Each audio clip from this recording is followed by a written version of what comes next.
Samajwadi party ने, और उसका उद्घाटन भी अगर किसी ने किया था तो नेताजी ने किया था। 3x660 super critical thermal plant जो ललितपुर में बनकर के तैयार हो गया है। उसके बाद एटा में 3x660 super critical thermal plant जो जवाहरपुर योजना के अंतर्गत लग रहा है। हमारे अनुपयोगी मुख्यमंत्री अगर ध्यान देते तो बिजली का कारखाना जल्दी बनकर के तैयार हो जाता। हरदुआगंज में 660 सुपर क्रिटिकल थर्मल प्लांट लग रहा है। पनकी में सुपर क्रिटिकल थर्मल प्लांट लग रहा है 660। निवेली लिग्नाइट का उस समय कांग्रेस की सरकार थी, जायसवाल जी भी उसके बिजली मंत्री थे। उन्होंने और मैंने मिलकर के शिलान्यास किया था, और वो भी अभी कारखाना बनकर के नहीं तैयार हुआ है। अगर वो बिजली का कारखाना बनकर के तैयार हो जाता तो आज उत्तर प्रदेश के पास बिजली पर्याप्त होती। वो बनकर के अभी तक पूरा नहीं हो पाया है। इसी तरह सोलर प्लांट के लोग थे, सोलर में बिजली को बढ़ाने का काम भी समाजवादी सरकार में हुआ। मुझे याद है जिस समय फ्रांस के स्टेट हेड उद्घाटन कर रहे थे, वो अगर योजना किसी के समय की थी सोलर प्लांट की, सोलर पावर प्लांट की, तो वो समाजवादी सरकार की थी, जो मिर्जापुर में स्वीकृत होकर के प्लांट चालू हुआ था। उत्तर प्रदेश में बड़े पैमाने पे, चाहे वो ललितपुर रहा हो, महोबा रहा हो, झांसी रहा हो, जालौन रहा हो या मैनपुरी रहा हो, सोलर पावर प्लांट अगर किसी सरकार में ज्यादा लगे हैं तो समाजवादी सरकार में उन सोलर प्लांटों को लगाने का काम हुआ। हमारे बगल में बैठे हैं मांझी जी, ये उस समय हमारे सरकार में हमारे साथ थे, विधायक थे और मंत्री थे। इनकी विधानसभा में टांडा में जो एनटीपीसी का पावर प्लांट लगना था, जगह उपलब्ध नहीं हो पा रही थी, जमीन उपलब्ध नहीं हो पा रही थी। एलएनटी के बड़े बड़े अधिकारी आकर के यही निवेदन सरकार से करते थे कि अगर जमीन उपलब्ध हो जाए तो यहाँ पर जल्दी पावर प्लांट लग करके तैयार हो जाएगा। मुझे खुशी है इस बात की कि वहां के किसानों ने हमारा कहना माना, सरकार का कहना माना और पूरी की पूरी जमीन उपलब्ध करा दी। आज उसका परिणाम है कि वहां पर भी बिजली का बड़ा कारखाना लग करके तैयार हो गया और बड़ी कैपेसिटी का बिजली का प्लांट चल रहा है। 13-2 है, 662 तो 1300 के लगभग मेगावाट बनकर के तैयार हो गए। ये बातें मैं इसलिए बता रहा हूं कि जब 300 यूनिट फ्री देने का वादा किया है तो उसके पीछे ये तमाम योजनाएं हैं जो समाजवादी सरकार बनने पर पूरी होंगी और उत्तर प्रदेश को 300 यूनिट फ्री घरेलू बिजली उपलब्ध कराने का काम करेंगे। हमारे किसान की आय तो दोगुनी इस सरकार नहीं कर पाई। इस सरकार ने वादा किया था भारतीय जनता पार्टी ने। अभी मैं इनके लंबे लंबे भाषण सुनता हूं, इनके बड़े बड़े भाषण आते हैं, लेकिन एक भी भाषण में किसान को लेकर की बात नहीं कह रहे हैं। पहले तो साजिश कर करके ये 3 ऐसे कानून लाए जिन कानूनों से किसानों की खेती बर्बाद हो जाती, जमीन छिन जाती, उनके हाथ में खेती नहीं बचती। मजबूरी में उत्तर प्रदेश का चुनाव देख करके उन्होंने तीनों कानून वापस ले लिए। और मैं जानता हूं और हमारे तमाम साथियों ने बताया कि जिस समय गाजीपुर से मऊ आजमगढ़ होते हुए जब सवेरे रथ पहुंचा था, भारतीय जनता पार्टी के होश उड़ गए और सबसे बड़ा काम उन्होंने किया कि किसानों के 3 कानून वापस ले लिए। जहां उत्तर प्रदेश के किसान और पंजाब के किसानों को मैं बधाई देता हूं कि जहां पर किसान लगातार आंदोलन करते रहे, पंजाब के किसान डट गए, देश के किसानों ने साथ दिया और उसका परिणाम हुआ कि तीनों कानून भी वापस हो गए। ये 3 कानून इसीलिए वापस लिए हैं कि भारतीय जनता पार्टी की नजर वोट पर है। साथ ही साथ ये तो बताया मैंने कि पावर प्लांट कहां लगे हैं। कोल जनरेशन से भी बड़े पैमाने पे बिजली बन रही है, लेकिन इस सरकार ने कोल जनरेशन पे कोई ध्यान नहीं दिया। जो हमारे शुगर मिल प्लांट थे उन पे सरकार की तरफ से नेताजी के समय पर एक पॉलिसी आई थी जिसके तहत बड़े पैमाने पे इन्वेस्टमेंट हुआ था और इन्वेस्टमेंट होकर के कोल जनरेशन के प्लांट लगे थे, जिससे सरप्लस बिजली उत्तर प्रदेश सरकार को मिल रही थी। लेकिन इस सरकार की नाकामी की वजह से कोल जनरेशन आगे नहीं बढ़ पाया है। तो बिजली पर्याप्त का इंतजाम करना और साथ ही साथ हमारे बाबा मुख्यमंत्री ये भी नहीं जानते होंगे कितनी ट्रांसमिशन लाइन उत्तर प्रदेश में लगी होंगी। कभी आप बताओ पत्रकार साथी हो, उनके मुंह से कभी ट्रांसमिशन लाइन शब्द सुना आपने? 5 साल गुजर गए, अगर कभी ट्रांसमिशन लाइन बोला उन्होंने तो बता दो। अभी वो रट रहे हैं अकेले में बैठ करके। और अगली प्रेस में जाना पूछना कि माननीय मुख्यमंत्री जी आप रट पाए कि नहीं रट पाए। अभी वो अकेले में बैठ करके रट रहे हैं कि 3x63 सुपरक्रिटिकल थर्मल प्लांट कब बोला जाए। अभी हिम्मत नहीं जुटा पा रहे बोलने की। और आपने ये सवाल पूछ लिया, वो कभी बोलेंगे नहीं।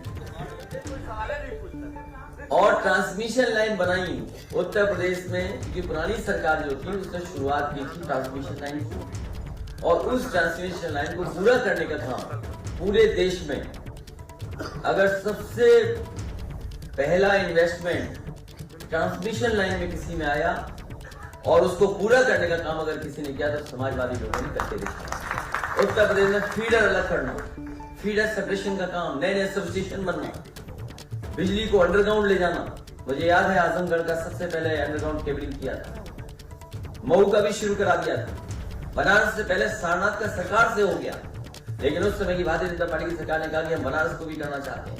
उस समय के जो बिजली मंत्री थे उन्होंने हमारे प्रमुख सचिव से कहा कि बिजली को हम अपने हिसाब से, अपने माध्यम से किसी से लगवाना चाहते हैं। अगर आपकी सरकार मान जाए तो हम उसी तरीके से लगाने का काम करेंगे। मुझे याद है हमने अपने प्रमुख सचिव से कहा कि अगर वो केंद्र सरकार के कोई मंत्री कह रहे हैं कि वो अपने हिसाब से अंडरग्राउंड केबलिंग कराना चाहते हैं तो उसको पूरी की पूरी परमिशन दी जाए और स्वीकृत करी जाए। और उसका परिणाम है कि बनारस में अंडरग्राउंड केबलिंग अगर किसी की वजह से हो रही है तो समाजवादी पार्टी की सरकार की वजह से। मुझे वो दिन भी याद है जो आज हमारे बीच नहीं है, लालजी टंडन जी, वो और बनारस के बहुत बुजुर्ग विधायक, कई बार के रहे विधायक जिनका बीजेपी ने टिकट काट दिया, श्यामदेव चौधरी जी, वो वहां हड़ताल पे बैठ गए थे। और हड़ताल पे इसलिए बैठ गए थे, वो चाहते थे कि प्रधानमंत्री जी के क्षेत्र में 24 घंटे बिजली हो जाए।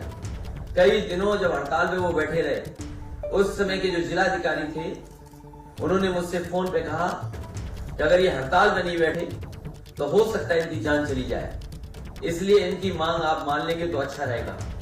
मैंने उसी दिन फैसला लिया और उन्हें बुलाया, अपने यहाँ बैठा करके उनकी भूख हड़ताल छुड़वाई और उसी दिन बनारस को 24 घंटे बिजली देने का काम अगर किसी सरकार में हुआ था तो वो समाजवादी सरकार थी।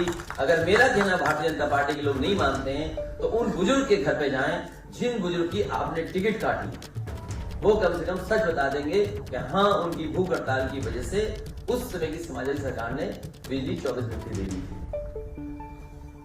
भारतीय जनता पार्टी से अच्छा झूठ को नहीं बोल सकता, वो झूठ में कुछ भी बोल सकते हैं।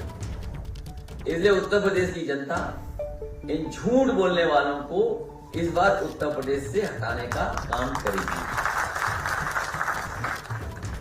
मैं इन्हीं शब्दों के साथ मैं पत्रकार साथियों का धन्यवाद देता हूं और अपने सभी साथी जो आज समाजवादी पार्टी में शामिल हो रहे हैं उनका बहुत बहुत स्वागत करता हूं। कल का कार्यक्रम के आयोजन का जो संतोष पांडे जी ने किया वो भी यहाँ बैठे हैं, उनके तमाम सहयोगी साथी हैं जो सुन भी रहे हैं और बाहर भी हैं, मैं उनको भी बधाई देता हूं। एक ऐतिहासिक कार्यक्रम उन्होंने किया और बहुत उसका संदेश दूर दूर तक गया है। एक मिनट, वो आपके साथ 4-5 लोग हैं, ज्ञापन देंगे। आप बुलाओ, रामदेव सिंह के साथ बुला लो पहले, तब ज्ञापन बाद में लेंगे, सवाल जवाब हो जाते। आप वो खड़ा कर लो, इधर खड़ा कर लो।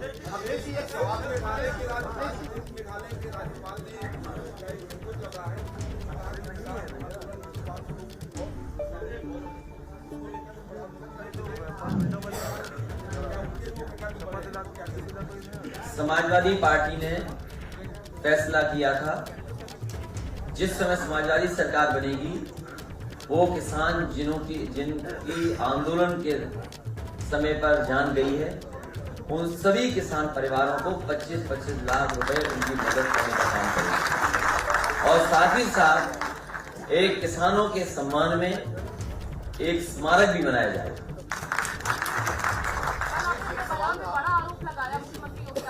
माफियाओं की सूची नहीं जारी कर रहे हैं, ये इशारा आपने किया है, तो क्या आप स्पष्ट कर सकते हैं कि राम राज्य की जो बात होती है उसके पीछे की हकीकत क्या है?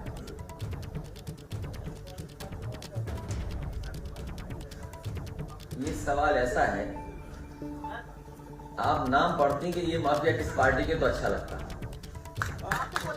नहीं वो तो मैंने बोला, लेकिन अगर आप नाम पढ़ के पूछती तो मुझे बड़ा अच्छा लगता, मैं बताता कि हाँ ये बीजेपी के हैं।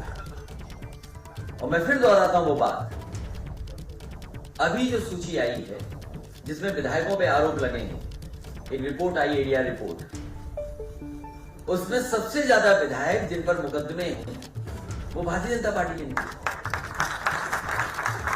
और पूरे देश का पहली बार इतिहास बनाने का काम किया है कि जिस मुख्यमंत्री के ऊपर तमाम धाराएं मुकदमे थे उसको भारतीय जनता पार्टी ने मुख्यमंत्री बनाया। और बहुत सारे भारतीय जनता पार्टी के नेता जो बुजुर्ग हैं, जो कई वर्षों से खून पसीना बहा करके पार्टी को मजबूत कर रहे थे, वो कई बार कहते हैं कि बताइए हम तो खून पसीना बहा रहे थे, ये जाने कहां से आए और हमारे ऊपर बैठा दिया। क्या वो भारतीय जनता पार्टी के सदस्य हैं? समाजवाद पे जब किताब लिखवानी थी तो उन्होंने अंग्रेजी में लिखवाई ये किताब, the socialist monk. The socialism का जो रास्ता है वही राम राज्य को लिए रास्ता है। जिस समय पूरी तरीके से समाजवाद लागू हो जाएगा वही राम राज्य। और मैं आपसे जानना चाहूंगा कि द सोशलिस्ट मॉन्क की हिंदी क्या होगी?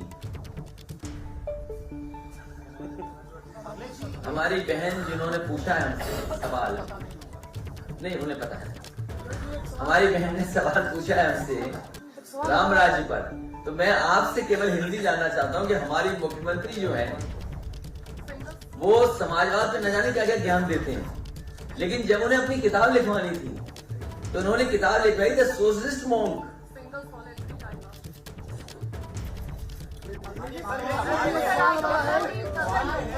बोला मुझे नहीं पता, शायद उन्हें नहीं मालूम होगा। नहीं सोचे ये आपकी बहन, वो उन्हें कुछ नहीं पता।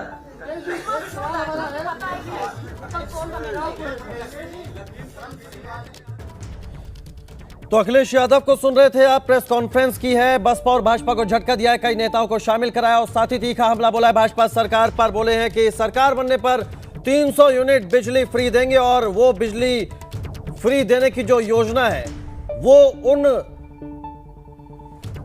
उन योजनाओं के पूरा होने पर की जाएगी जब सपा की सरकार प्रदेश में आएगी, और जो योजनाओं का उद्घाटन किया था उन उद्घाटन को जब साकार किया जाएगा तब प्रदेश के लोगों को 300 यूनिट बिजली फ्री दी जाएगी।